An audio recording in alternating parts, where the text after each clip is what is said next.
அன்பே சிவம் மனமே குரு என்றுணர்த்திய குருவே போற்றி. சத்தும் சித்தும் எதுவென்று உணர்த்திய குருவே போற்றி.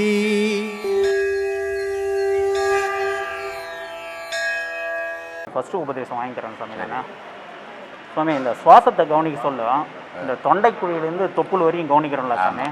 அதை நான் சும்மா இருக்க சொல்ல கூட நாக்கு மடிக்காமல் கவனிக்கலாமா சாமி? கவனிக்கலாம்.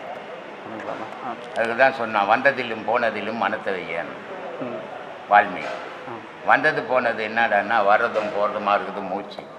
நீ உலகத்தெல்லாம் மறந்துடுற, ஞாபகத்தை அது மேலே வச்சுக்கிட்டா அது உனக்கு புண்ணியத்தில் இருந்து சேர்க்கண்டாலும். அதனால் எப்போவுமே நினைக்கலாம் சாமி. இப்போ நாக்கு நான் மடிக்காத நேரத்தில் கொஞ்சம் மேலே குறையாது, எது வரையும் போதும். மடிக்காத போது நீ பாடம் பண்ணாத போது கவலைப்படாது, அது எங்கன்னா போட்டோம். பாடம் பண்ணும்போது அப்படி தான் பண்ணணும். அது பாடம் பண்ணும்போது மேலே போயிடுச்சுன்னா கண்ணு வலி வந்துடும், காது வலி வந்துடும், தலைவலி வந்துடும். அதனால அந்த மாதிரி நீயா ஓட்டிடக்கூடாது. அதுவாக போகிறத பற்றி உனக்கு பாதிப்பு வராது, நீயா ஓட்டினா பாதிப்பு வரும். அப்போ சும்மா இருக்க சொல்ல எது வரையும் போதும், எங்கே தொடங்கி எது வரையும் போய் போட்டு நீயா அப்போ கவனிக்கிற, பாடம் பண்ணும்போது மட்டும் அதை கவனி. சரிங்க சார். சாமி, அந்த காதில் சத்தம் தொடர்ந்து வந்துக்கினே இருக்குது, நைட்டில் தூங்க சொல்லுவேன். அது நீங்கள் ஏற்கனவே ஒரு இடத்துல சொல்லியிருந்தீங்க, நாதன மனத்தை அடக்கும்னு. அது தொடர்ந்து நம்ம ஃபஸ்ட்டு உபதேசம் தான் கேட்டுக்கிறேன். அது ஒன்றும் நாத உபதேசங்கிறது இப்போ ஒரு சவுண்ட் தான் வரும், நாத உபதேசங்கிறது அப்போ 10 சவுண்டு வரும். சரிங்க சாமி. நீங்கள் இந்த எல்லாம் நிர்ணயிக்கப்பட்ட வாழ்க்கைன்னு நீங்கள் சொன்னோன்னே அந்த ஒரே ஒரு விஷயம் மட்டும் எனக்குள்ள பெரிய மாற்றத்தை ஏற்பட்டு எண்ணங்கள்லாம் பெரிய அளவுக்கு அந்த அந்த வார்த்தையே நிறைய எண்ணங்களை எனக்கு நிறுத்திட்டு அதனால் பெரிய அளவுக்கு நன்மையாக இருக்குது சார். நல்லா இருக்கும் வாழ்க்கையில். ஒவ்வொருத்தரும் மனிதனுடைய வாழ்வு ஓஹோன்னு ஓடி ஓடி சம்பாதிக்கிறதும் இல்லை, அதே நேரத்தில் சம்பாதிச்சதை கண்டபடியாக போய் அழிக்கிறதும் இல்லை. மனதை அமைதியாக வச்சுக்கிறது தான் மனுஷனுடைய வாழ்வு. அந்த அமைதியாக வச்சுக்க விரும்புவதில்லை, தாரவாரம் பண்ணி அலங்கோலம் பண்ணி கெட்டுறான். தெய்வ வழிபாடுன்றது மன அமைதியோடு இருக்கும்போது தான் தெரியும். மன ஆரவாரமாக இருக்கும்போது தெய்வ வழிபாடு தெரியாது. அது சும்மா மன சந்தோஷத்துக்கு செய்கிற விஷயங்கள். மனம் எப்போ அமைதி பெறுதோ அப்போ தான் தெய்வம் தெரியும். அதனால தான் சொன்னார், முத்து முகமடியோ முச்சந்தி வீதியிலே 10ஆம் இதழ்பரப்பி பஞ்சனையின் மேல் நிறுத்தி அத்தை அடக்கு நிலை யாருமில்லா வேலையிலே குத்து விளக்கேற்றி என் கண்ணம்மா கோலமிட்டு பாறேன். யாரும் இருக்கக்கூடாதுரா, அந்த நேரத்தில் மூச்சு அடைக்கி பாடுறா தெய்வத்தை, அதாண்டா தெய்வ வழிபாடு. கூட்டம் கூட்டிக்கின்னு மோனாச்சின்னு கும்மால் அடிக்கிறது தெய்வ வழிபாடில், அது ஒரு மன சந்தோஷத்துக்கு செய்கிற விஷயம்டான்ட்டான்.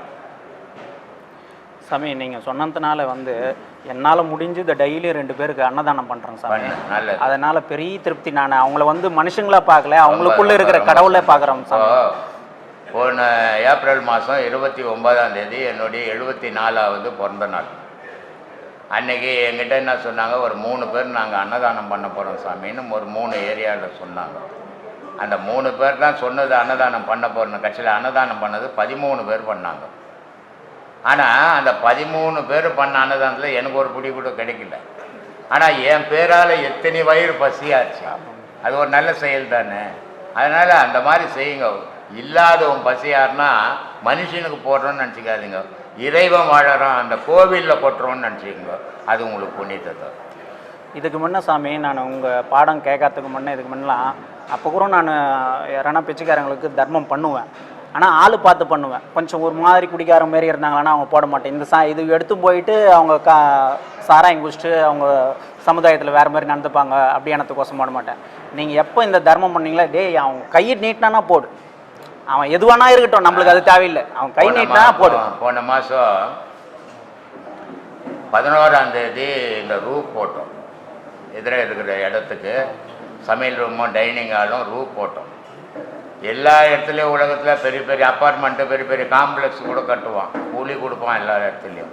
ஆனால் நம்ம அதை கூலிக்குன்னு அதை செய்யலை, தொண்டுக்குன்னு செய்கிறோம். அதை அன்றைக்கி நான் என்ன பண்ணேன், காலையில் பப்ஸு பர்கரு இதெல்லாம் காலையில் கொடுத்து, டீ கொடுத்து, மத்தியானம் வடை பாயசம் சாப்பாடு போடும்போது எல்லாருக்கும் ஒரு டோக்கன் கொடுத்தேன். ஆம்பளைங்களுக்கெல்லாம் வேஷ்டி டவலு, பொம்பளைங்களுக்கெல்லாம் புடவை ஜாக்கெட்டுன்னு கொடுத்தாங்க.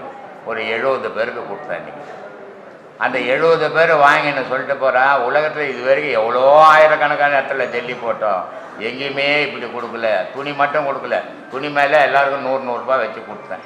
அப்போது அந்த வாழ்த்துதல், இந்த ஆசிரமம் நல்லா இருக்கும். நான் நல்லா இருக்கிறேன்னா நல்லா இல்லையா பிரச்சனை இல்லை. ஆசிரமம் நல்லா இருந்தால் நாளைக்கு எத்தனை லட்சம் பேருக்கு அது உபயோகமாகும். அந்த மாதிரியான செயல்களை செய்யணும். அதில் மீந்து போச்சு ஒரு 10 புடவை. சரி, இந்த 10 புடவை வீரராகவல் பெருமாள் கோயிலாண்ட போய் அங்கே பிச்சைக்காரங்க இருப்பாங்க, எத்தனை பேர் கொடுத்துடலாம் அப்படின்ட்டு வேஷ்டி இல்லை. சென்னை சில்கில் போய் 10 வேஷ்டி, புது வேஷ்டி 260 ரூபான்னு எடுத்துன்னு வந்து இந்த புடவை வேஷ்டி கொடுத்துடலான்னு போனால் பிச்சைக்கார உட்காந்துங்கிறான். ஏன்பா வரீங்களாப்பா வேஷ்டி வைக்கணும், போயா அப்படின்றான். அப்போது அவன் என்ன கேட்குறான், இவ்வளோ விலை உயர்ந்த துணியை கொடுத்தா அதை வாங்கலை.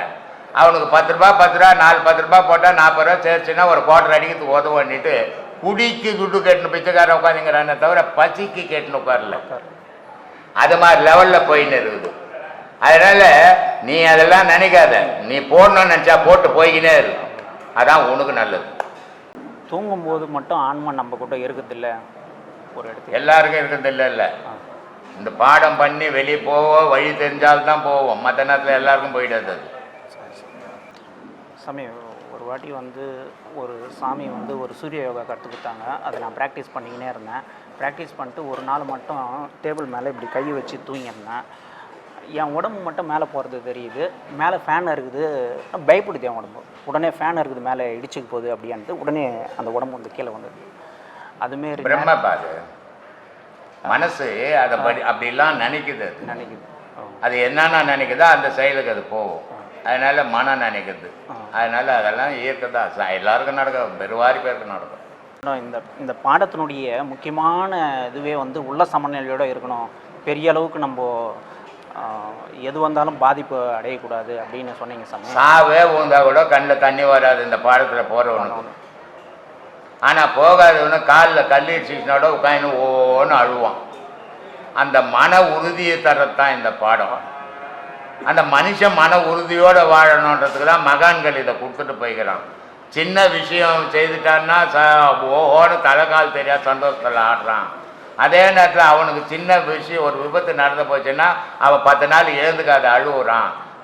மனிதனாக வாழறதுக்காக இந்த பாடத்தை கொடுக்கணும் தான் பெரிய பெரிய மகான்கள் இதை வகுத்து நமக்கு கொடுத்துட்டு போய்க்கிறான். நம்ம அந்த பாதையில் தான் போகிறோம். இது ஒன்றும் நான் தயார் பண்ணிக்கிறது இல்லை, இது பரம்பரையாக வர தொழில். சில பேர் இடத்துல என்ன பண்ணுறாங்க, அவங்களா புக்கை படிச்சுட்டு அவங்களா ஒரு இது பண்ணிக்கணும், அவங்களா ஒரு பேர் வச்சுக்கின்னு கொடுத்துன்னுக்குறாங்க. இது அப்படி கிடையாது. இது பரம்பரையாக வர்றது, வாழையடி வாழையாக வந்துன்னுக்குது. இது மொத்தமே சித்தர்களுடைய பாதையில் தான். ஆனால் கடினம் இது. மற்றதெல்லாம் ஈஸியாக இருக்கும். இது கடினமான விஷயம், செய்ய முடியாது. 10 பேர் உபதேசம் வாங்குறான்னா இல்லை 2 பேர் தான் செய்ய முடியும், 8 பேர் ஓடி போடுவான். எனக்கு தெரியும் இது. அதனால் இது கொஞ்சம் கஷ்டம். கூட்டமாக கூடி சாமி கும்பிடுன்னா கும்மி அடிச்சிடுவான். தனித்து உட்காரான்னா 1 மணி நேரம் உட்காரான்னா உட்கார மாட்டான், முடியாது அவனால். இது தனித்து உட்கார்ந்தா தான் செய்ய முடியும், கூட்டமாக உட்காந்தா செய்ய முடியாது. அதனால் இது கஷ்டம். எப்படி தான் இருக்கும், தைரியமாக செய்யணும். சாமி, கந்தசஷ்டி கவசம் படிக்கிறதுனால உடம்பு சூடு ஏறும், சூடு ஏறி நீ சொன்னதெல்லாம் நடக்கும் அப்படின்னு சொன்னீங்க. சொன்னதெல்லாம் நடந்துடாது. சொன்னதெல்லாம் நடந்தால் நீ ஊரில் அழிஞ்சு போன நினச்சி நான் அழிஞ்சிடும். கந்தசஷ்டி ஏதுனூருக்கு நடக்கல, அவரே செத்து விட்டாரு.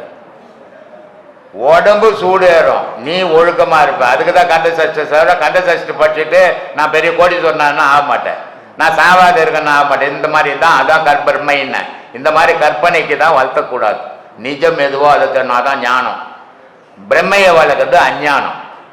கந்தசஷ்டி படிக்கிறதால ஒன்று சூளமங்கலம் ராஜலட்சுமி படித்தாங்க, தள்ளாடின்னுக்குறாங்க. இப்போ கந்தசஷ்டி படித்தா இளமையாக இல்லை இருக்கணும்.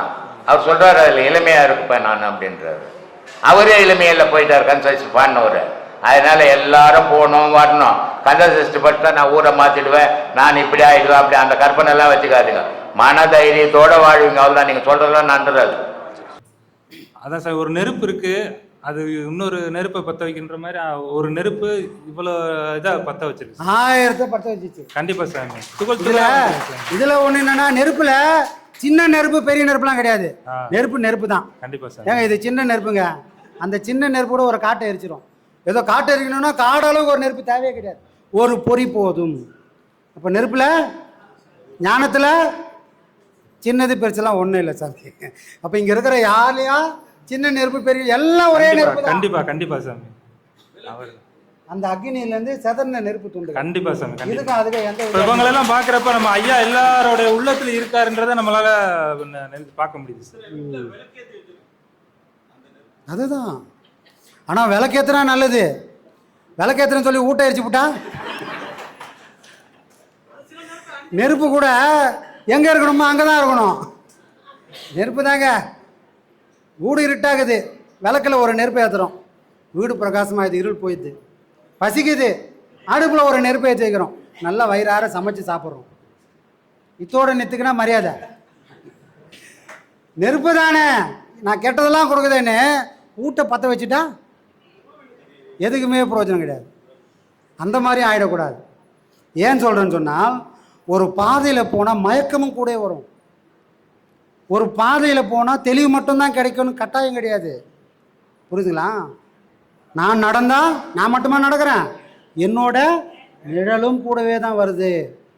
நீ போகிற பாதை நல்ல பாதை தான், கூட வரவன் நல்லவன் இல்லை. கண்டிப்பா சாமி, கண்டிப்பா. மாயை என்ற ஒரு பொருளும் நமக்குள்ளவே பயணம் பண்ணிருக்குது, நமக்கு தெரியாமலே.